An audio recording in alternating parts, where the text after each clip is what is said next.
I really do love that theme. I think it's the best theme for any show I have done thus far. And it's in the public domain, even though it's synthesized.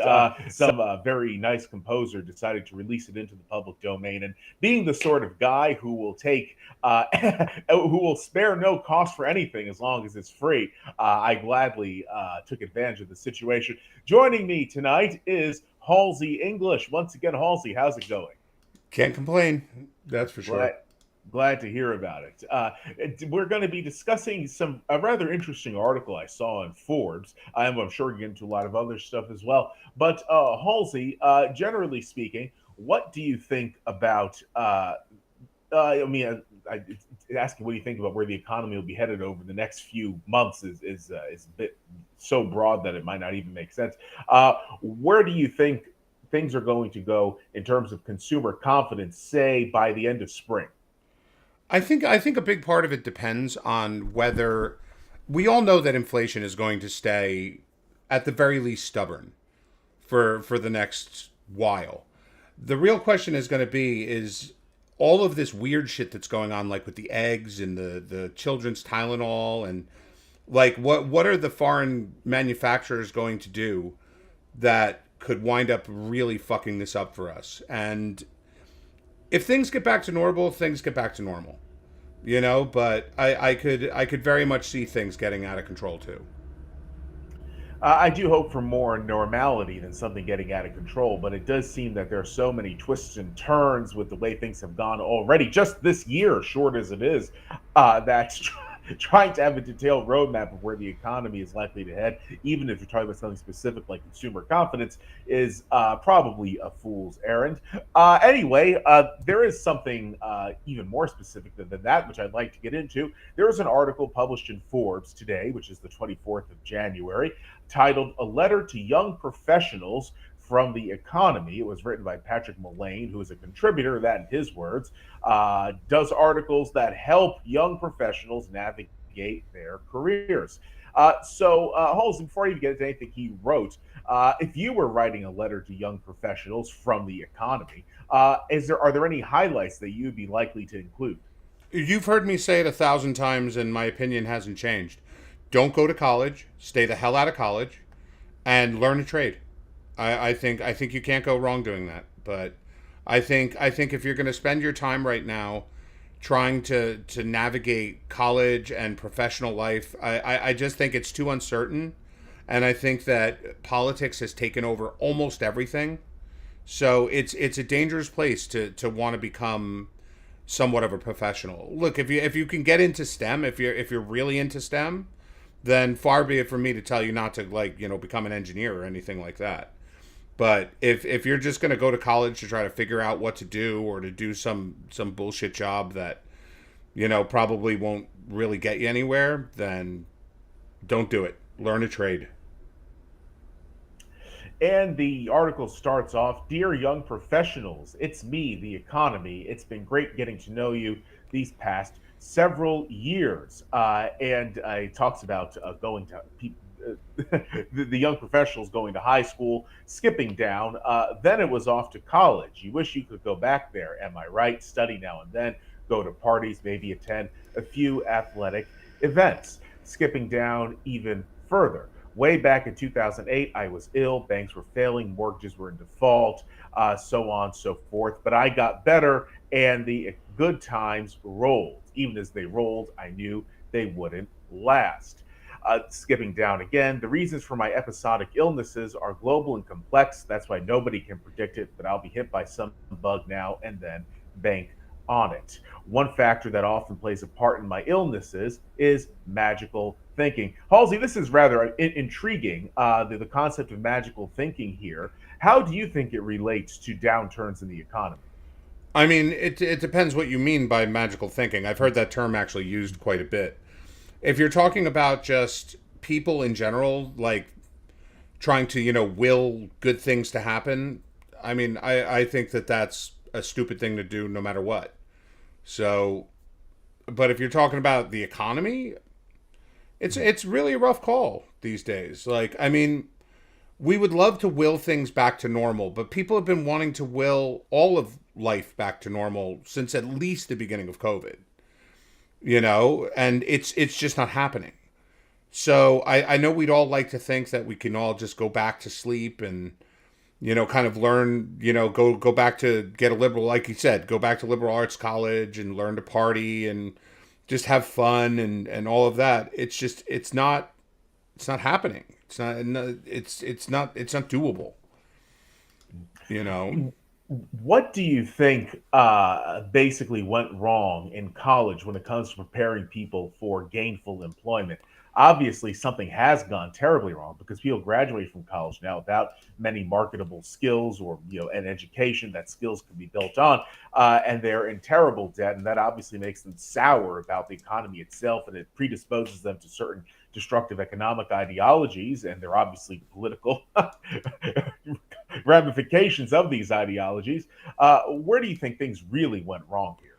Things went wrong when people started believing the syllogism that you read the numbers and you go, okay, people who have a college degree make X amount of dollars more than people who don't have a college degree. So the answer is, what we should do is make sure that everyone goes to college. Even though that's really, really stupid. The reason people usually make more money after they go to college is because only two types of people go to college: rich people and smart people. And so to deal with this influx of 20, 30%, 40% rise in college enrollment, they started coming out with really, really stupid degrees. Like dumb liberal arts like diversity, equity, inclusion, underwater lesbian basket weaving. I told you, I have a friend who has his sister. She has a PhD in queer studies from I a didn't pretty hear about reputable that. college. Uh-huh. And so now it's not what went wrong. What went wrong is simple. A lot of people are going to college because college wants the money, Uh-huh. but they're learning things that have absolutely no practical value. In fact, the only thing that it can do is feed on itself. Like, if you're going to get a PhD in queer studies, the only thing you're going to be qualified to do is teach queer studies at college. As long as that college isn't in Florida. Your friend's daughter, I think you said, Sister. a sister. Did she find any sort of gainful employment with her credential? Yeah, she is a researcher at college for the queer studies department. Oh, so she graduated. That's kind of. I'm actually, as people I think know, I'm a doctoral candidate for a doctorate in business administration, and fingers crossed, I'll have it quite soon. But the idea of getting a doctor is that you go on to do something of professional significance with it. Obviously, gainful employment is the point. It's personal fulfillment, but also gainful employment. So getting a PhD with all of the rigor that entails to become a researcher seems a little uninspiring. I'll put it that way. Well, remember, it's especially with student loans. And this is the problem that we've cycled through over and over and over in America.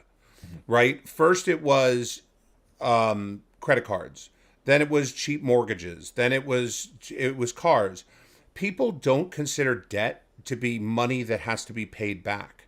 Mm-hmm. So going to college isn't just for the goal of being gainfully employed. It basically, the longer you stay there, the longer you can just go along with not having to do shit. Mm-hmm. Like you can just do nothing and live off of your student loans, because after all, one day at the end of the rainbow, when you graduate with your ninth master's and 10th PhD in queer studies, gender diversity, and diversity, equity, inclusion, you're going to be making $4, $5, $6 million starting salary. So all of this money that you're borrowing at 10, 15%, you could just blow it all on beer and like shit like that, because why not? Mm-hmm. Uh, what do you think about getting a collegiate education in business? Do you think that's generally a good idea? There are differing opinions on the subject matter. You have an MBA, so I I don't. I don't have an MBA. I studied for my MBA. I enrolled in an MBA PhD program. uh-huh. But I had to get both to be awarded both. And I finished Okay, the MBA portion, but I never did the PhD program. really. Well, it's what's your opinion on getting business degrees? I think it's a rough call because I basically learned nothing in college that I apply to my life. But I made a lot of connections. Like I always knew that I wanted to be involved somewhat in like politics and business and things like that. So I did a lot of time in DC while I was in college. So I made a lot of connections. Secondly, it really depends on what you want to do. If you think that you're going to get like an MBA or a PhD in business administration so that you could go to Goldman Sachs and become like a middle manager and make really good money, it doesn't really work like that, you know? But if you're a hustler, if you want to get out there and meet people and, you know, really like kind of apply yourself, learn your trade really well and try to benefit clients or your job and you're that type of person, what I wonder is whether that would have happened anyway, no matter what you studied, if there are just some people that are go-getters out there. But if not, yes, it will help that you can go out there and try. There is nowadays a really intense spirit of credentialism when it comes to the hiring process. And it used to be that if you had a bachelor of business administration, you could get a job that was management. You were a management trainee. Then it moved up to getting an MBA or a master's degree in management. And now, of course, there are doctorates of management and business administration. I don't think there could be a higher degree than that, but who the hell knows? The fact of the matter is that credentialism has made its presence quite obvious in the human resources sector, and who used to be able to stand out with the bachelor's degree I mentioned or the master's degrees, they really don't stand out as much anymore. And this aggravates a lot of folks because obviously they have these crushing student loan debts, particularly if they went for graduate studies, although certainly for baccalaureate studies too. And they wind up not being as lucrative of a hire as they imagined they were. It really is a difficult, sad situation. It is, but it used to be that having those degrees was kind of like an exclusive thing. Mm-hmm. You know, like if a company put out a call for candidates for a certain job and said that a BA in business was a requirement, they wouldn't get like deluged with 14,000 Correct. applications. There weren't that many out there. That's why they were looking for them in the first place. That's why they made it a requirement.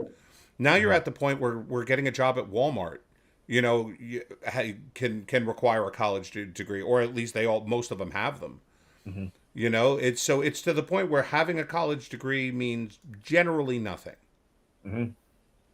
Definitely, particularly if it's an associate's or a baccalaureate one, unless, of course, it's a professional degree, like for nursing or something like that. Then it's very serious indeed. Or if one's doing pre med studies or pre law, but yeah, it's really as I talk about becoming a lawyer. I mean, that's nothing I've ever done, but a lot of people go down that path. But it's really nothing today that is as prestigious as it once was because there are so many lawyers out there now, and the cost of an education in law is so astronomical that people get these loans, and so they're forced to take these jobs that don't pay that much. And obviously, law firms know they can work these young lawyers virtually to death because these guys are desperate for work, and now gals, they're desperate for work, and they have to pay back these loans. So it's really something. Becoming a lawyer is not the same guaranteed moneymaker, prestigious thing that it once was. It's that, and I mean, even you just look at lawyers, right? There's always been a glut of lawyers. But the thing is that there are two things that lawyers really hate doing, but it's really what law school prepares you to do: research and writing. Mhm. Most lawyers want to become lawyers because they want to be able to go into court and be Perry Mason or Law and Order, and like I want the truth. You can't handle the truth. Like that's what they think being a lawyer Mhm. is. 90% of being a lawyer is researching precedent and writing briefs.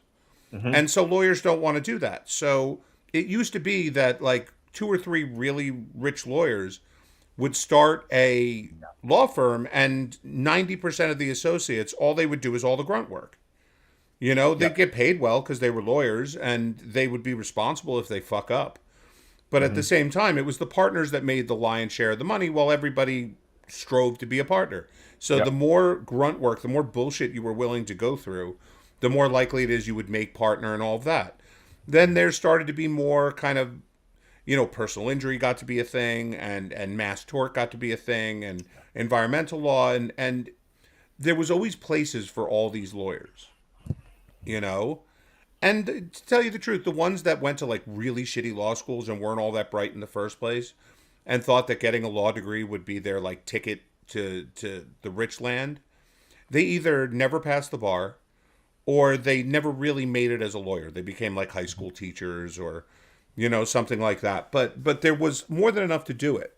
But now every day, and this has been the case since the early 90s, there's new technology that comes out that makes having all these grunt workers really obsolete. Yes. Like, because it used to be you had to dig through law books and you had to find precedent, you had to read all the opinions and all of that.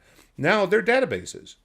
So you can just keyword Mhm. search everything you're looking for, and then you can keyword search the document for exactly what you need to find. So a lot of people in the bigger law firms, instead of hiring 20 grunt workers, they hire two. Because they still Mhm. don't want to do that work. But Mhm. at the same time, it doesn't require 20 people digging through a law library 10 hours a day. It requires two guys that are really good at the database. Mhm. And every day it becomes easier and easier and easier. Mhm. It does. Yeah, obviously, technology has made lots of jobs obsolete. People typically think of that in the context of blue collar employment, but it absolutely relates to white collar employment too, as you were mentioning. What do you think about it's kind of hard to even bring up this question, not because it's controversial or something, just because it's hard to figure out how to formulate it.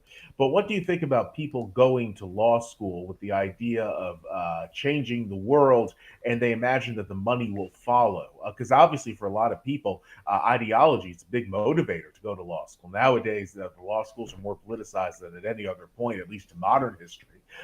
So, what do you think about that perspective? So let me learn you something, my friend. Ever since when I left high school, before I left high school, all I wanted to do was be a truck driver like my father. Like I Mhm. thought that was like the easy life. Mhm. That you just drive, you see the country, and you get paid for it. That to me was like a dream come true. Mhm. But then I left college when I was 15, and I started studying mathematics and stuff like that. And I realized that money is a lot easier to make than having to work, 12 hours a day driving around and all of that, just because people will pay you to study. Mhm. At that moment, I wanted to be nothing but a lawyer. Like I dreamed of being a lawyer. I read, I still to this day, I read Supreme Court cases like for fun. Mhm. The law fascinates me. I think it's really, really great. But a year before I was about to start applying to law schools, I went and interned at my uncle's firm, right? My uncle's a trial lawyer, shyster. And it was so awful seeing how miserable these people were. And they made millions of dollars. And they were miserable. Their marriages were complete shit. Like everybody in the office hated their guts, whether it was like the lowly secretary or even their partners. Like the partners themselves would get in like fist fights and shit in all of that. And then I started applying to law school. I got into the three of the top five. I got waitlisted at Harvard, Mhm. right? But all I kept thinking was, okay, I wonder what kind of law I want to go into at this point. I know I don't want to do personal injury because I can't be an ambulance chaser. I just wouldn't be good at it. Mhm. Like I don't I sat in on a couple of those cases. I watched a case where this kid must have been, I don't know, 10 old, and he got squished by a bus, like dead, squished, like, and the bus driver 100% at fault. Like there was no ifs, ands, or buts about it. So the parents sued the state, like, hey, this bus driver ran over my kid and killed him. And they were nice people. They weren't like criminals or anything like that, but you know what they were? They were drug addicts. And I mean, it was obvious. Like, I mean, they obviously had problems, but they weren't like bad people. Mhm. The judge basically convinced them that going to trial wouldn't work. Mhm. And you know why? Because the jury would look at them and see drug addicts and not want to give them money. So for their dead son, who was literally murdered by negligence of the state, they got $17,000. Wow. Now you hear about people spilling coffee in their laps and getting millions of dollars from McDonald's and all of that, Uh, but it's a bad example because it actually was a very good case. But I saw that and I thought I could never do this. I could never be watch people who are obviously lying make away with millions of dollars, while people who have a real honest to God claim are judged more by the fact that they've made mistakes in their lives, so they don't get shit. And someone just told me patent law is honorable. I didn't say there's a lot of avenues of law that are honorable, but patent lawyers, yes, you make money, but you will kill yourself to make it. Like patent law is really difficult. That's why they start patent lawyers. First of all, you have to have an MBA in engineering at the minimum. I'm sorry, a master's in engineering, and you have to have a law degree.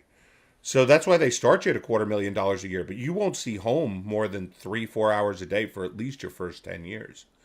And I never wanted it to be like that. And then I thought, like, do I want to be a prosecutor? No, because, like, you think about the idealism, like you were talking about. I'm going to change the world, right? So everybody who goes into prosecution thinks I'm going to lock up rapists and murderers and drug addicts and like really horrible people. I'm going to be making sure that the streets are safe. That's not what you do. 90% of what you do is throw some person in jail for a dime bag of pot, or you take away someone's license because they blew a .06 blood alcohol. Like most of your job is fucking over people that really don't need to be fucked over and supplying money to the government. That's your job. And then I thought, well, I could do defense work and I could defend those people. mm, Well, the thing is about those people, they don't have any money. So if you're going to be like a kind of a public defender type lawyer, you're going to make 40 grand a year and you're not going to make much more than that, like pretty much ever. Maybe you'll get 60 after, 10, 15 years. mm, And I didn't want to do that. And I thought if you go work for like, one of the actual big defense firms, you're not defending, the little guy from the big powers of the state. You're actually defending people like O.J. Simpson. mm. Like people who obviously did it and just have the money to pay you to get out of it. So I couldn't do that. I wouldn't want to, you couldn't pay me to go near environmental or anything like that. And the more I kept thinking about it, the more I kept thinking, there's no avenue of law I want to go into. Like I can't imagine wanting, especially because that would be debt. Like I had scholarships for everything else, and I had a partial scholarship to any of the schools I want. But NYU, I think, which I got into, was I think $72,000 a year or something like that, and that was 20 years ago. I can't even imagine what it is now. You Uh, know, I'm sure. I have no doubt that it's insane. That's fascinating about your experience in almost going into law. I think it's very valuable for folks to learn from who might be considering a career as a lawyer. My mother wanted me to become a lawyer as a boy, but I never wanted to go into it. People always said because I'm good with words and such, I'd be a good lawyer. But I knew even as a child who had minimal, obviously, life experience, I knew that it was a field that was very difficult to say the least, and it was not something that I perceived as being very rewarding. Which is not to say anything bad about it. Obviously, lawyers are necessary, even if a lot of them are scum. But it just wasn't for me. I thought it was something basically. That I look back on now and say my impression of it was as a glamorized industry. That's then my 2 cents. And then before I move back to the Forbes article, something else to bring up are people becoming medical doctors. Now that used to be the guaranteed moneymaker, but the thing of it is, medical educations in the United States have become so ludicrously expensive that people go into it makes law school debt look like nothing, and they have to take residency positions that don't pay a decent amount of money. And then when they're done with being residents and they have, their license, obviously they have their degree, they've had that for a while, and they're able to go out and practice independently. There's such a massive amount of red tape that it's prohibitive, to say the least. So becoming a medical doctor is still something that can earn people a decent amount of money, but they have to spend a lot of money to get the degree. Then they have to work as a resident. Well, their obviously loans are becoming more burdensome, and then finally they're able to work independently, which is to say either their own business or working for a hospital or something like that. But they're no longer tied to an institution as they are as a resident. But they have to comply with so much that it's really not a line of work that is just about what a lot of people would enjoy, saving lives or making lives better. It's hassle oriented, and that's the light at the end of the tunnel, getting to the point where you have to deal with all the red tape and obviously the constant threat of lawsuits. So a physician's insurance bills could be quite insane, which is another massive cost of doing business. So let's have some fun with this one. Mm-hmm. Medical school in America is exceptionally exclusive. Mm-hmm. Like, to talk about like $300,000, $400,000, $500,000 a year. I mean, to get through med school, and then you do your residency where you are paid actual dog shit Yes. for like 2 or 3 years. Mm-hmm. So you're talking about 8, 9 years of your life where Yes. you're either spending hundreds of thousands of dollars or you're making like Walmart money to work, 10 hours a day. Now, that used to be worth it because the exclusivity of going to medical school meant that after you put in that pain, and a lot of times after you were done with your residency, wherever you got a job would pay off your student loans and, Absolutely. pay your moving expenses and give you a big fat salary and all of that. There's 2 big problems with what's going on now. Number one, Medicaid / Medicare. If you look at the numbers, especially since Obamacare, the number of people on Medicare, Medicaid are huge. And I think it's tripled since Obamacare, maybe even quadrupled. Okay. Now, I also know about this. About right before COVID, it was like a year before COVID, I applied because I have to buy my insurance. I'm a consultant, so I have to buy my insurance through the program. Because of the amount of dependents I had, even though I made good money, they forced me to go on Medicaid. Now, Really? yeah, they said if I didn't go on Medicaid, I would have to pay full market price for insurance, which for my family wound up being something like $4,000 a month. Wow. So I Wow. took it, and to tell you the truth, it was awesome because it pays for everything.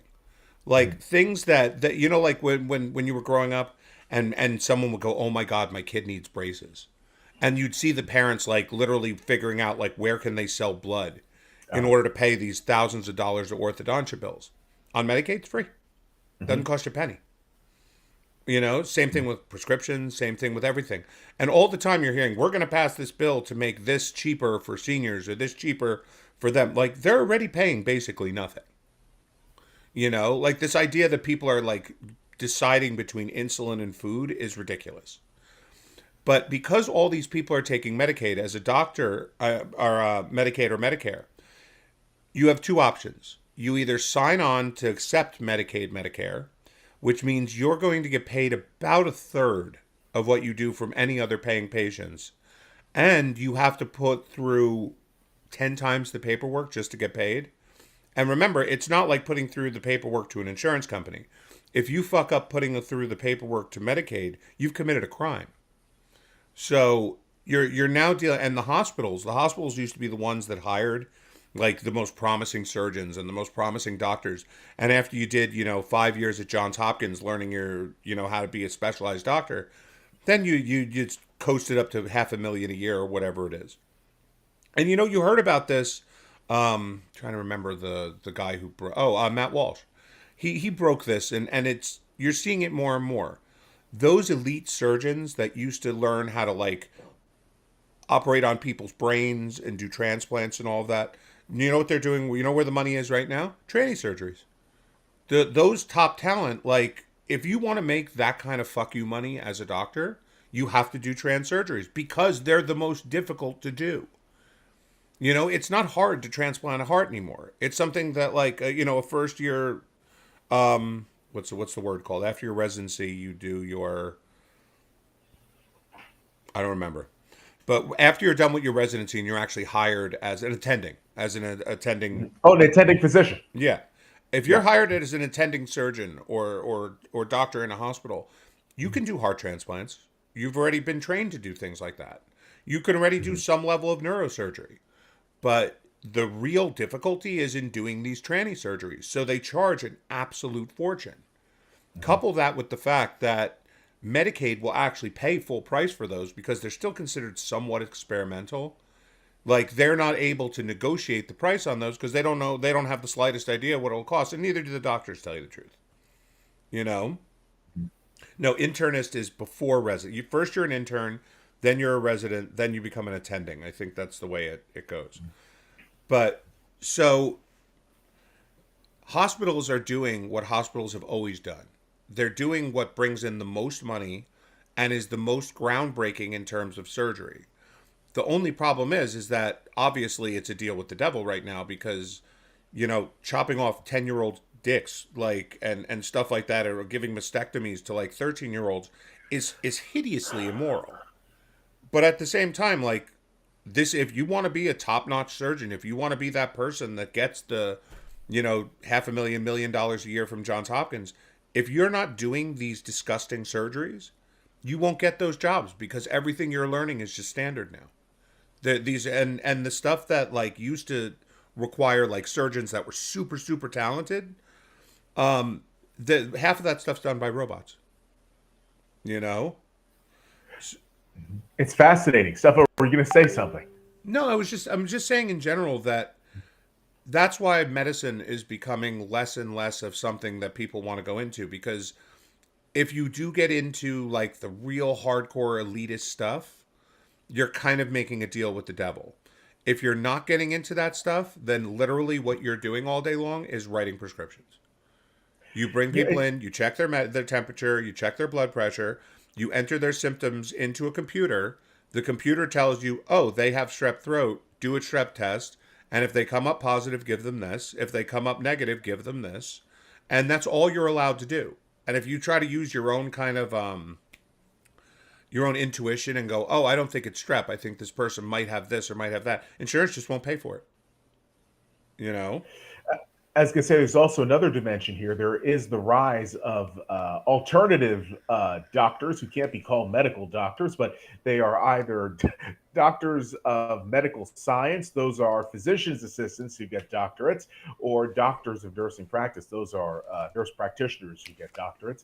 And these people make less, obviously, than the MDs do, but in many states, they're able to practice independently and they're able to do the lion's share of what at least a general practitioner does. And now, even some of these physicians' assistants and nurse practitioners go into specialties like there is the nurse anesthetist. It's really amazing stuff. And so they're undercutting the MDs because they're able to do most of what the MDs would typically do on a day to day basis. It's quite fascinating to say the least. So that's another avenue of concern for people who finally reach the light at the end of the tunnel, not just the red tape, but they're being undercut by these pseudo doctors is not the right word. A lot of MDs would call the DNPs or the MSs pseudo doctors, but they are doctors, just not at the level of the MD. But they're still able to do so much of what the MDs do that the MDs get screwed.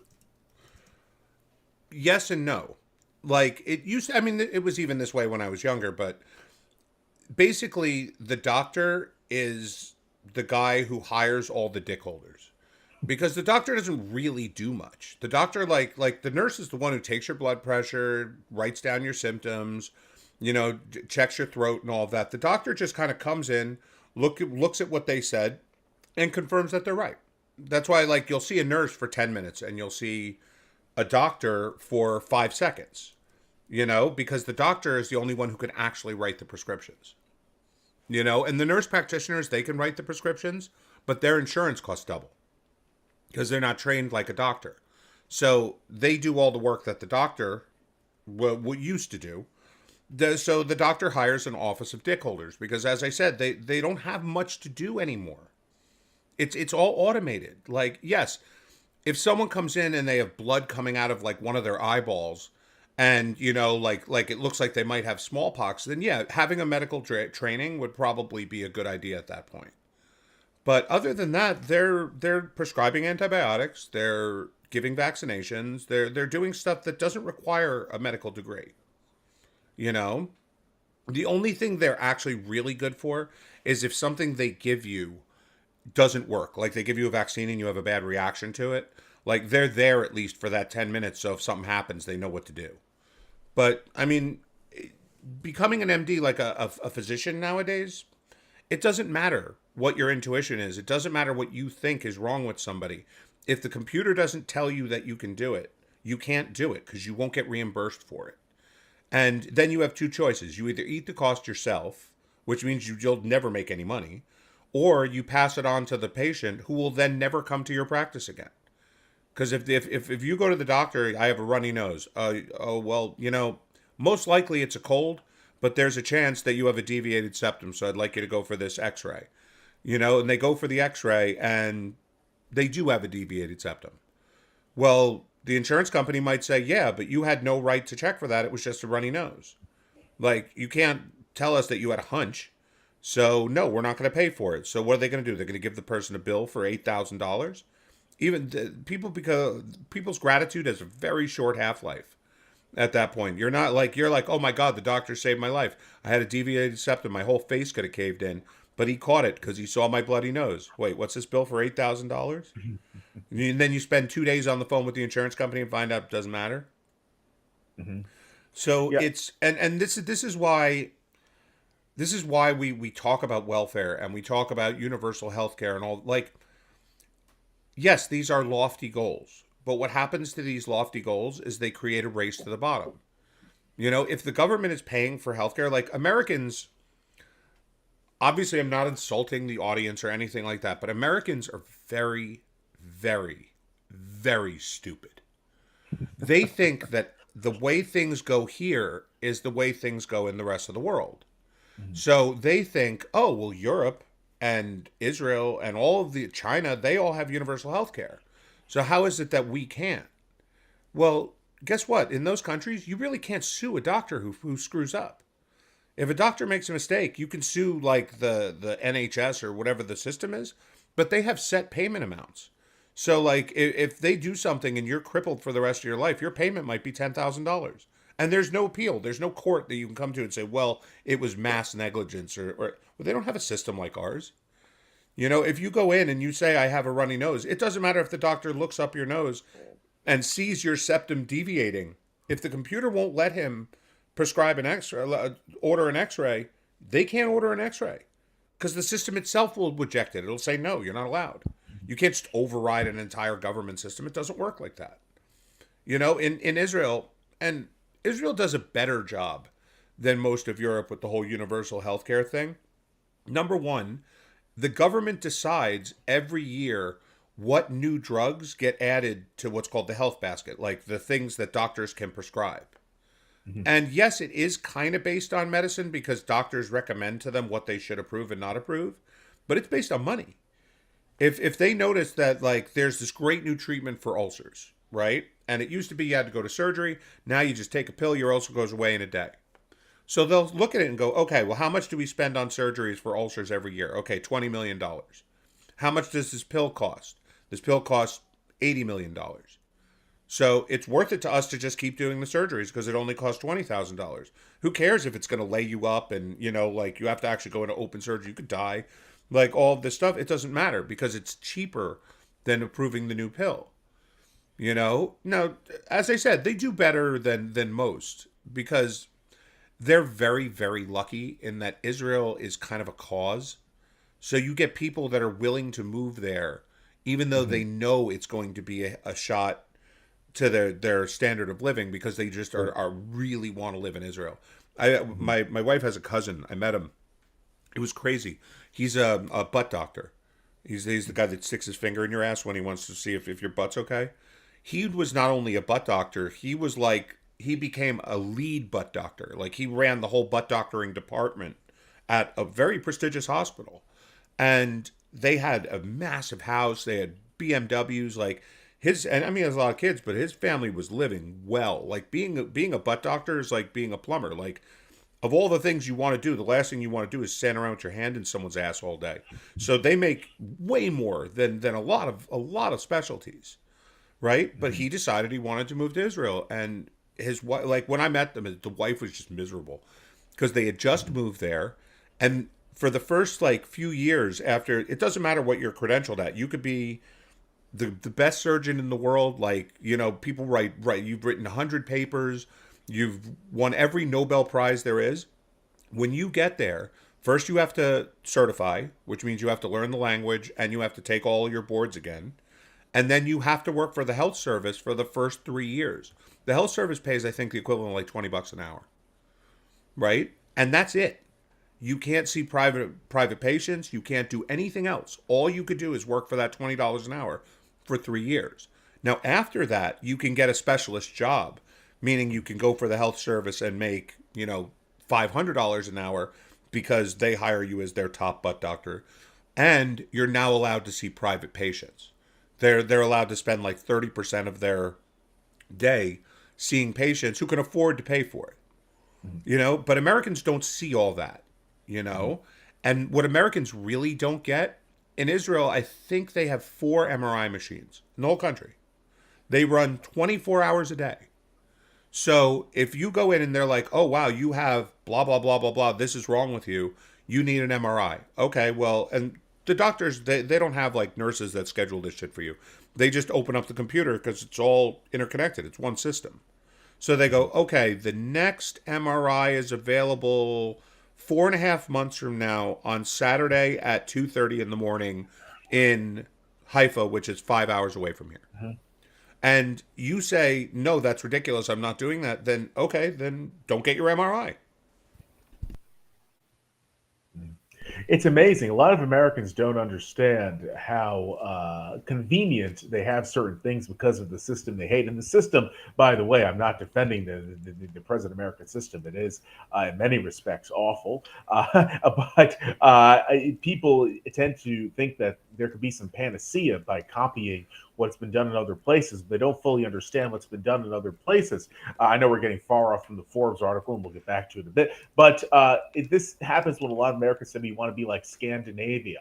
And I don't even think they can name the Scandinavian countries, but that's another matter for another time.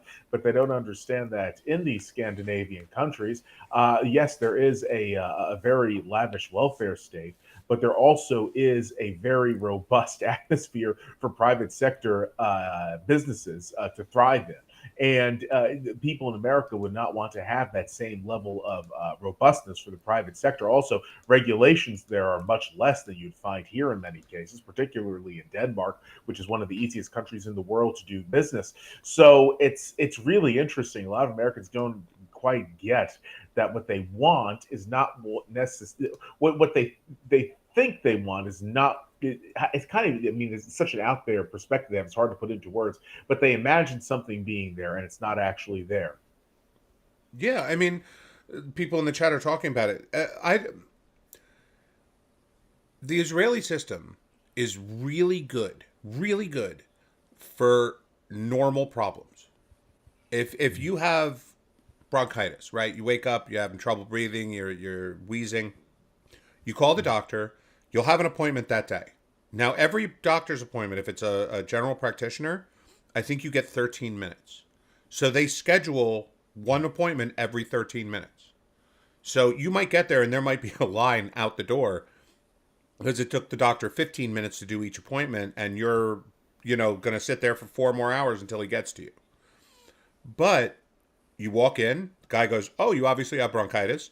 Here's your prescription. It's already waiting for you at the pharmacy. You go there, you pay your copay, which is like $1, and you go home and you feel better. It's great for maternity.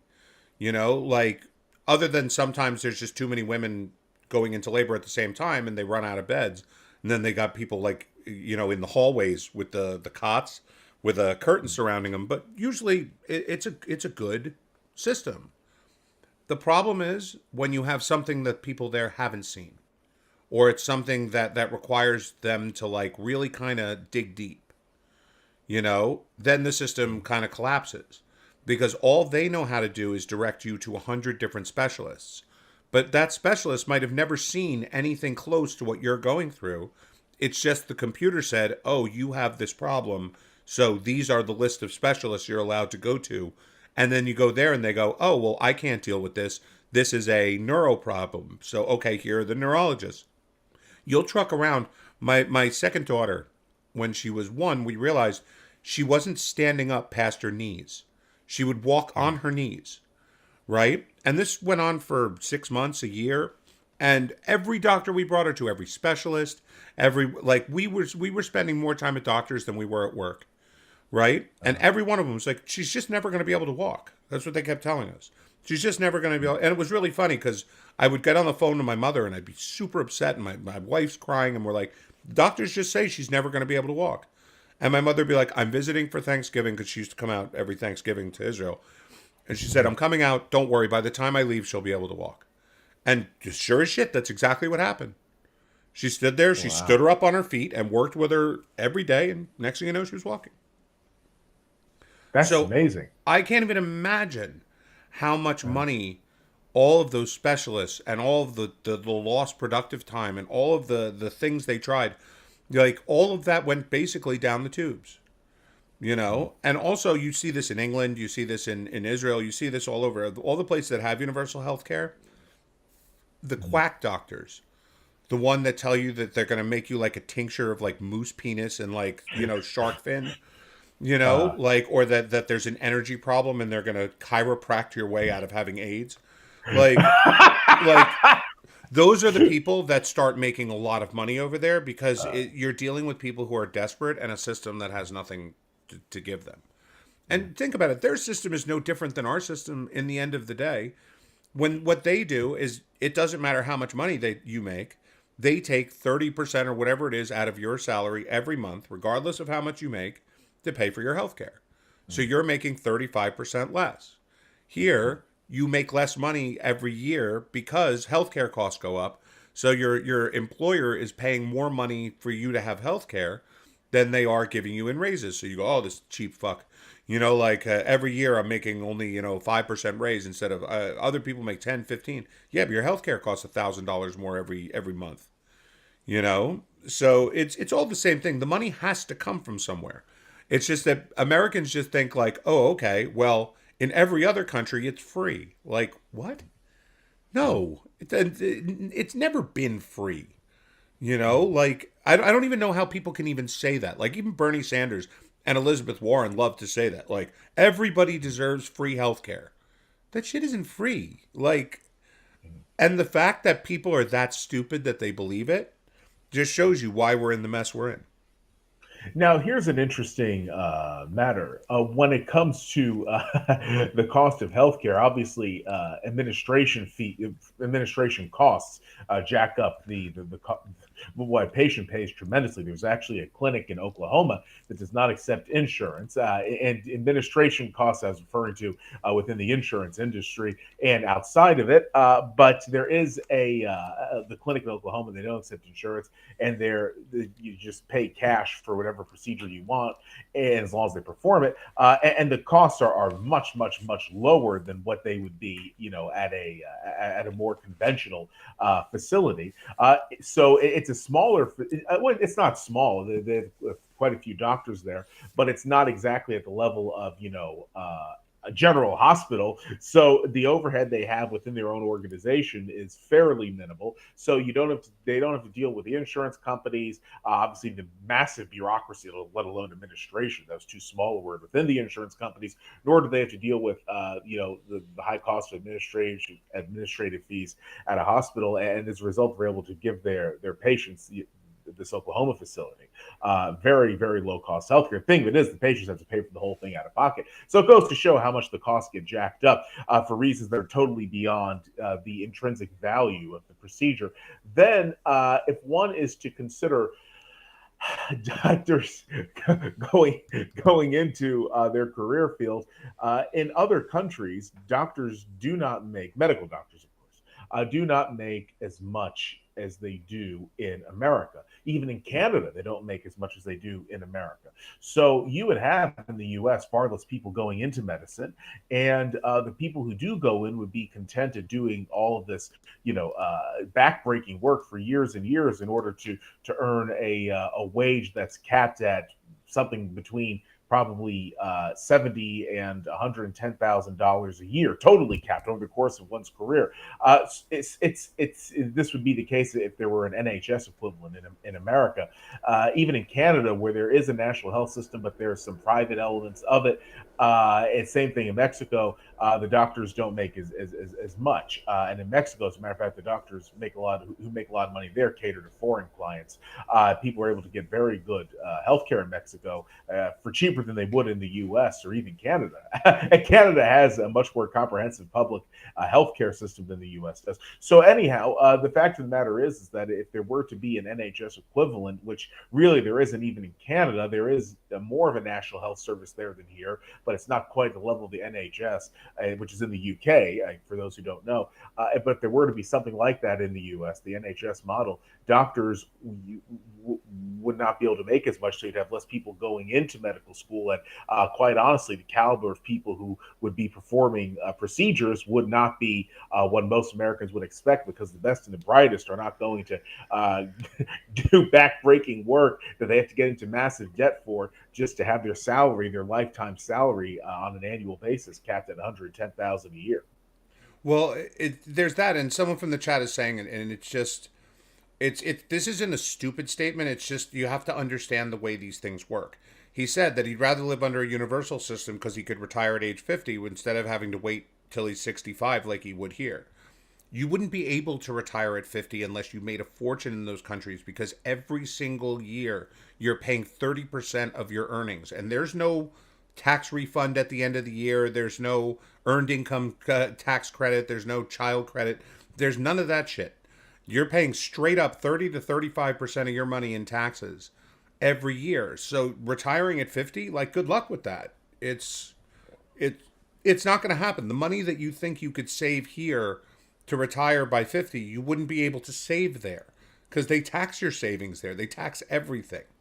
All of those countries not only have an income tax, they have a sales tax, they have a value added tax, which is a fortune. And that's literally just a way of saying we need more money and we're going to tax you more.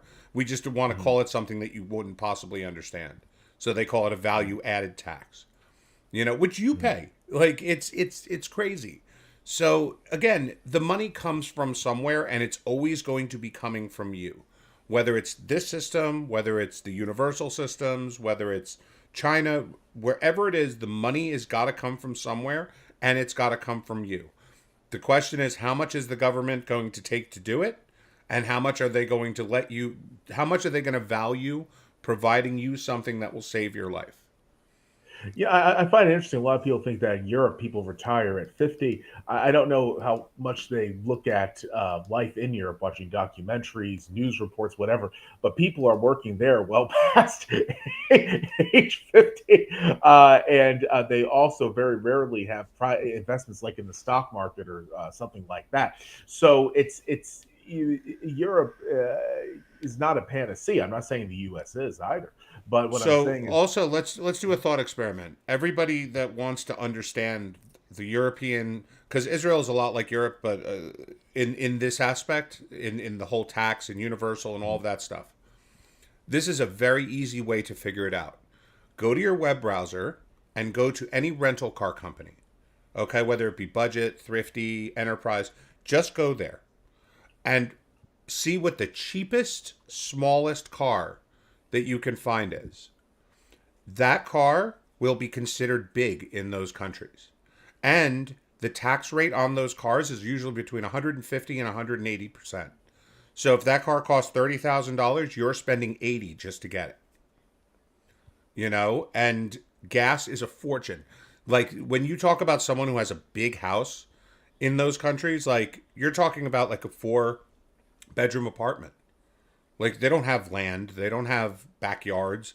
They don't have, like, privacy and little things like that. Like, they live in a very frugal way.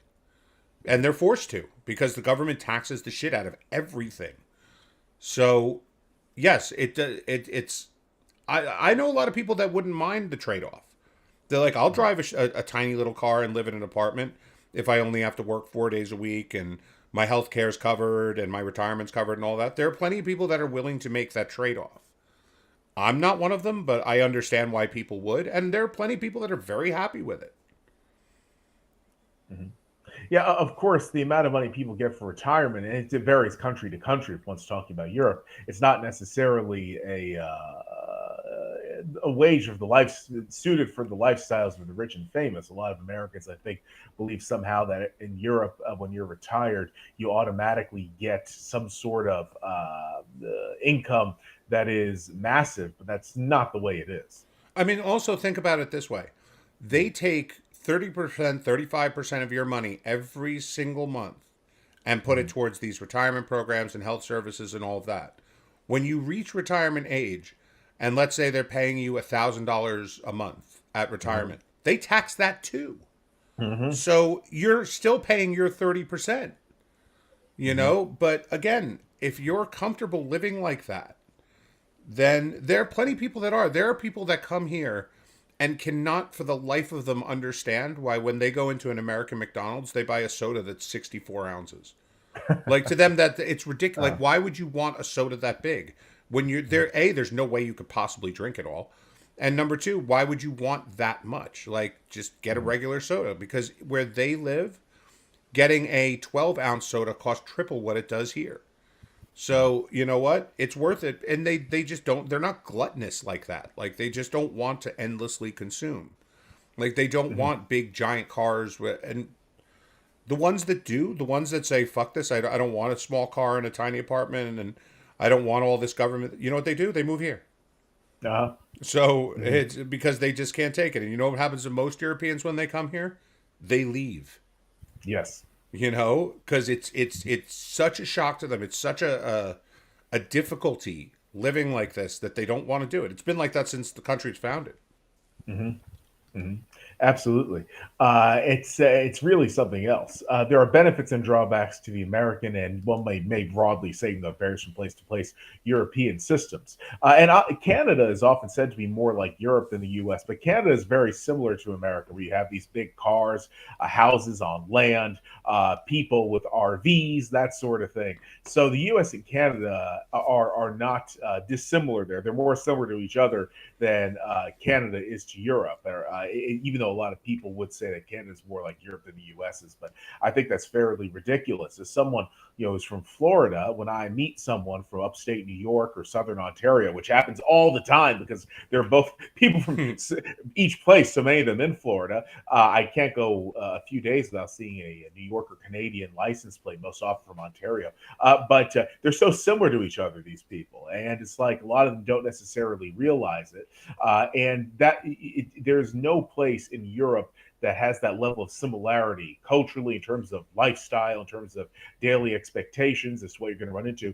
No place in Europe is that similar to Canada or, of course, to the U.S. Yeah, but you know what Canada has? A minimal population and lots of natural resources. Mm-hmm. Because Canada, oh my God, is it expensive? And that's before all the taxes. They Uh-huh. still tax you at a European rate. But oh Lord, is it like in Toronto right now? You cannot buy a house. It's impossible. Because even if you could find one that's available, like a two-bedroom house that we would look at and be like, I couldn't even live in that, is like $1 million. So a bank won't even loan it to you. Even if you can find one that's available, you have to make $200,000-300,000 a year just for the bank to even consider it. They're in an absolute housing crisis. But the issue is they don't have a huge population. It's really cold there, and it's really spread out. And as long as you don't want to live in Toronto or British Columbia, like wherever the bigger cities are, like you can get by for cheaper. But Mm-hmm. a lot of the stuff they buy, instead of importing it from Japan or Europe where they make the smaller stuff, they import it from here through NAFTA with very low tax. So when they add their tax onto it, it's still not the end of the world to get like a pickup truck or like a bigger car. Absolutely not. No, Canada and the U.S. have a very integrated economy to the extent that it's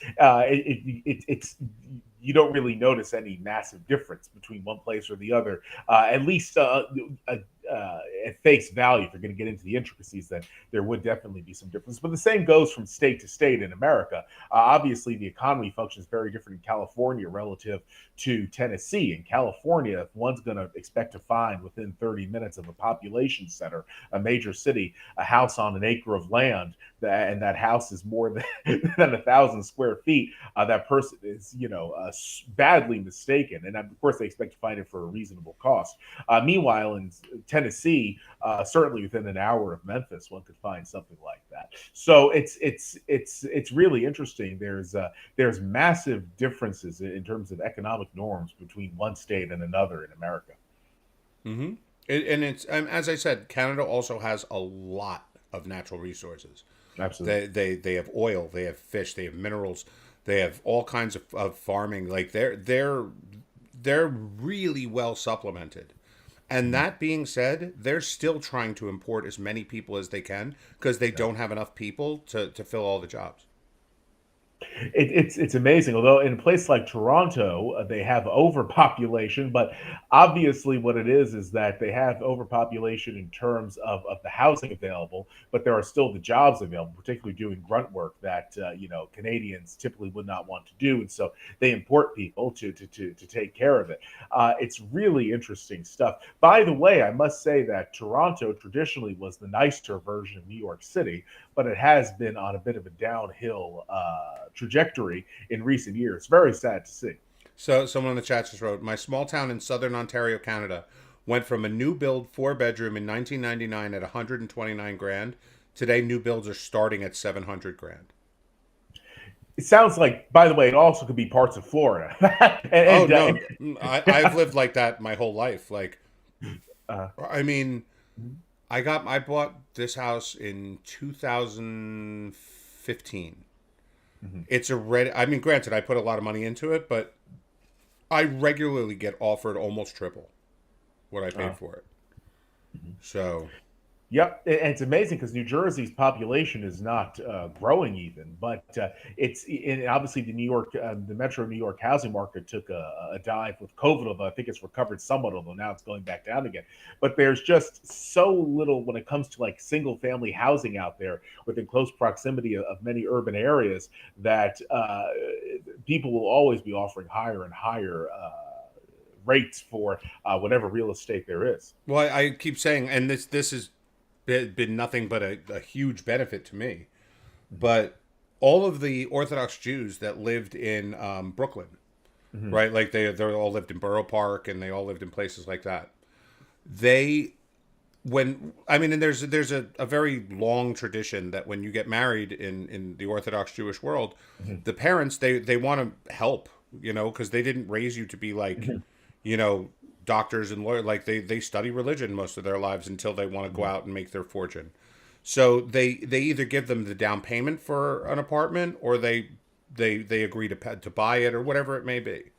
So a few years ago, they realized, especially during COVID, they realized that they were living in, like, let's say a 7 people in a 3 bedroom apartment, right, in Brooklyn, that they could sell that apartment for $2, $3, $4 million, because that's what an apartment goes for in Brooklyn, and come here to New Jersey and buy a 5 bedroom mansion for 700 grand.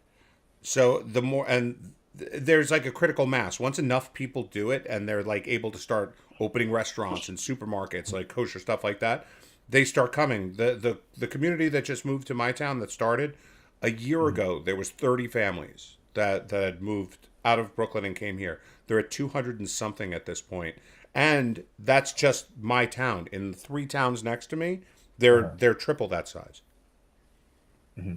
That's amazing. I'm not surprised to hear about people leaving New York, but that is astounding. There's also, as I know, a big, it's ultra Orthodox, a big Hasidic community up in Rockland County, and I believe they've probably been doing much the same thing. That's in New Yeah. York, for those who don't know. So these are also all Hasidic communities as well. Okay. It's a great story because, I don't know, God works in weird ways, right? But I was really happy because my synagogue was a mile from my house, so I had to walk there every Saturday, whatever. It was tough, right? When they moved in, their synagogue, and by the way, I love Hasidic people, so like it's not like I even felt weird about it. They moved in maybe 5 minutes walk from my house. So the moment I found out about it, I started going there instead of to my regular synagogue.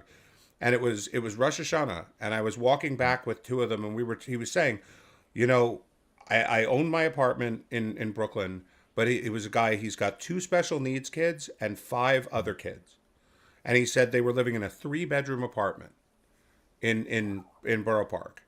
They Uh-huh. came here. His house is at least double the size of mine, and he told me, he's like, I work, but I can also, study all day and whatever, because I paid my house off in full. Like, all I have to pay is my property taxes now. And he said, and the difference, nothing smells funny. Like, it's not like disgusting out.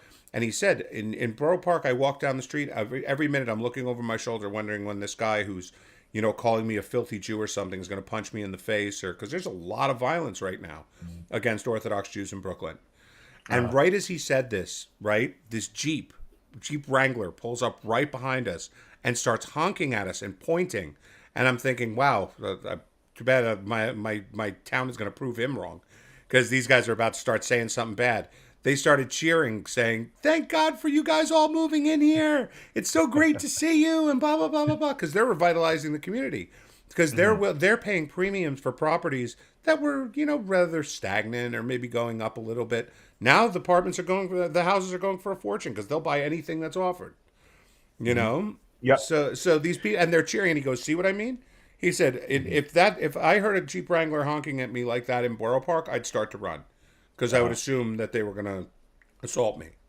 And he's like, and here the people were cheering in the street, for Mhm. guy, long beard, long side locks, big furry hat. Like, it was, as I said, God works in very mysterious ways sometimes. I got to give you a 10-minute warning, because I got to run in 10 minutes. Sure. I will get back then to the Forbes article. It's once again titled "Letter to Young Professionals." It was published today. I Where I left off, I skipped down. So I to the part we're about to read, just letting people know I skipped down from where I left off. You may have noticed I seem to be under the weather now, that being the economy. I'm hoping it's just a cold and won't become a full fledged flu like back in 2008 and 2009. Skipping down. Thanks for nothing, economy, I hear you saying. Fair enough. I'm a bit negative, aren't I? Skipping down again. First, I accept the fact that I will get sick. The more you remind yourself of this, the less surprised you'll be when it happens. Skipping down. Second, use the times when I'm healthy to arm yourself for when I'm not. It's easier to prepare for a downturn when you aren't in the middle of one. Skipping down again. Finally, if I'm not well and you find yourself without a job or in a career you hate, consider starting your own company or joining a startup. And that's the last of it I'll read. It's interesting this because there very rarely is in major publications advice given to young professionals, we'll call them yuppies, as to how to weather economic storms. But I thought this was something else. Halsey, anything to say about what I read from the article, or any perhaps words of wisdom that you might have for today's yuppies? So you see, what you just mentioned was very important, but it's also a major problem right now. Entrepreneurs can't find workers, and the ones they do find aren't worth shit. Like, people love to say, "Oh, the reason that we import all the Mexicans is because they're willing to work for $1 picking strawberries." But if they paid a wage that Americans could live on, Americans would love to pick strawberries. No, they don't. And any farmer will tell you, they'll hire local people at triple the rate they would pay Mexicans. They'll do whatever they can. They don't show up to work. When they do show up, they work for an hour and leave and say it's too hard. It's the same thing when you're dealing with being an entrepreneur. If you want to open a business, like, I don't know, cleaning houses or mowing lawns or doing anything, like, you used to be able to do that. It's not so easy anymore. It's very hard finding workers. Even those Mexicans that you used to go pick up in front of Home Depot and pay them $2 to mow lawns all day, they're in demand. Like, you'll see Mhm. contractors fighting over those Mexicans at the Home Depot in the morning now. So I'm just saying that being an entrepreneur is very difficult to begin with, because you eat what you kill. If you don't make enough money that month, there's no unemployment insurance. There's no, there's no fallback. Like it's you starve. And I don't know, like if you can't if you're opening a business cleaning houses and you're the only one cleaning houses, trust me, you won't make enough money. You'll make the same amount that anybody else would cleaning houses, during the week. So this whole, kind of lie that exists in America now that everybody just needs to go out and start their own business, and it's not the same as it was even when I was younger. When I was younger, you could go out and start consulting and just start working and you could make a good amount of money, especially if you were good. Nowadays, there's a glut of people and everybody has a story. So it doesn't like you can't like really bullshit your way through anything anymore. You can't really like say, "Hey, give me a chance. I'm really good and I'll be able to help you out." With social media, everybody lies. You type MBA into Facebook, you'll find 100,000 people. Probably 90,000 of them don't have MBAs. But prove it. Are you going to call 90,000 resumes to find out if they really have an MBA? Halsey, what you bring up is so true because I did get an MBA, a Master's in International Trade, and on the diploma there is I'm looking at it. Well, actually, the diploma is 2 pages. The part I have framed is the main part, but on one of the second pages of the diploma, there's a QR code people can use to look up the diploma, and there's also an explanation. Is it on this one or is it on? No, it'd be on the second one. But on the second page, there is explanation would be the right word, but there is our instructions about how the diploma can be verified. Actually, a link because the degrees are they're digital, bizarre as that may sound now. So people now with the new degrees are able to verify the degree using the digital copy of the degree itself, and it's quite amazing. So yeah, there is a glut out there of folks pretending to have academic credentials, which they don't. And it has grown to the point now that universities are issuing degrees with verification built in. It's crazy, but there it is. I'm not saying that that's not true. And the old system, the way it used to be 15, 20, 10 years ago even, right? You would interview 100 people for a job. Each one of them said they had an MBA. Mm-hmm. And you'd hire the person that you mixed with the best, right? Like, and you didn't check into it because you really wanted to hire this person. And you figured that, and sooner or later they would tell you that they didn't really have an MBA and they never really studied. But if they worked out, you just discovered gold because you would have never looked at that person's resume unless they lied and said they had that degree. Nowadays, yes, you might actually get 10 people applying and all 10 of them have a verifiable MBA, but it might be shit. 10 people that you would not, and then you have to pick the best of the worst. As opposed to interviewing just a bunch of people and picking someone you actually mix with. Maybe the person told a little bit of a lie, but, like, Bill Gates doesn't have a degree. Zuckerberg doesn't have a degree. Does Elon Musk have a degree? I assume he does. He does, although I forgot what it's in. I was going to say that today, though, obviously employers are rather desperate for people to do much of anything. So I think their pickings are a bit slim. I definitely get the impression that whether you're talking about blue or white collar work, they're not as selective as they once were. The problem, of course, is that a lot of people lie about their qualifications anyway. That's true, and not only that, you don't have any more. I forgot what. What do you call the period? I'm having a brain fart on the word. Grace period. Like when you get hired by someone now, you're expected to start like producing the moment you show up day one. There's no learning the ropes. There's no learning the business. Like you're expected to sit down, get to work, and start making the money. Mm-hmm. Yep. And the worst part is that there are plenty of people that can do that. It's just the money they make in the first month, they'll never be able to replicate. So now you got a great performer for a month and a dud for the rest. Whereas someone else might have taken them that month to learn like the ropes and how to do it. But now you've got a phenomenal employee for life. It's just not the case anymore. You're even seeing that at the upper levels though. Like companies will do things that are obviously self-sabotaging to get a good quarter's profits, knowing that it's going to destroy the business in 5 years. It's terrible, but yeah, short-term thinking is a huge problem, and it happens at all levels in corporate life. We can get into the reasons for it, but we don't have a lot of time. One last thing, Halsey, before we depart, what do you think about the plight of the yuppie in modern America? One doesn't hear that word used as much as it was when I was a boy, but the yuppie still does exist. Where do you think the yuppie is going to head over the next year or two? The issue is does the yuppie still have parents that are going to pay for all their shit?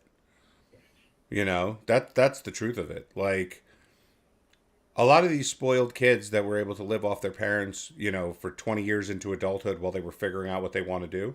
Life's too expensive now and people lost too much money. After 2008 and after the stock market, the internet, you know, like the regular people, like even though they're making more than they ever did, they're also getting killed, like and have been killed for so long. Like people are mortgaged to the hilt. People are in debt to their Terrible. eyeballs, in credit cards and cars and everything else. So what you're finding now is not that people are like the yuppies aren't getting help from their parents anymore, so they can kind of live these like upscale lives and you know move to like kind of shitty neighborhoods and rejuvenate them and all that. They're just living Uh, in their parents' basement sure. and becoming like you know incels. You know, Mhm. It's very sad, and I don't see this sad. Sad. It might not be a big enough word. Depressing, unfortunate phenomenon changing anytime soon. no, it won't because Mhm. we're all about short term thinking now. Like everything Unfortunately, is, especially since COVID. Like we yes. all hate each other so much. Nobody's thinking about like how long they're going to be with the company. Everyone's just assuming sooner or later you're going to say something that offends somebody and get fired. So everyone's just trying to get all they can right now while they can. Like think about how many people you see all day on Twitter that are tweeting all day and then they're tweeting about the like the high power job they have. It's like, well, no, you obviously don't have a high power job. You're on Twitter all day. Uh, And it's like, exactly. so Exactly correct. Yes, that's a dead giveaway. yeah. It's really something else. Although you can do time tweets, which is what I do, but that is a little time tweets like it's about promoting the show, as a matter of fact. But Hmm. people doing the sort of tweets you're talking about do so spontaneously to give the time to do it spontaneously. If they're not all prearranged, the tweets, obviously. It means you're not doing something else. Anyway, on that note, Halsey, thank you for stopping by tonight. We're going to have more discussions very soon. I trust you've enjoyed this chat as much as I have. Yep. Outstanding. And everyone, thank you very much for having tuned in. I hope you liked this discussion too. I wish I had something in the glass to raise to you, but all the same, cheers. We'll talk very soon, my friend. Absolutely. Take it easy, Halsey.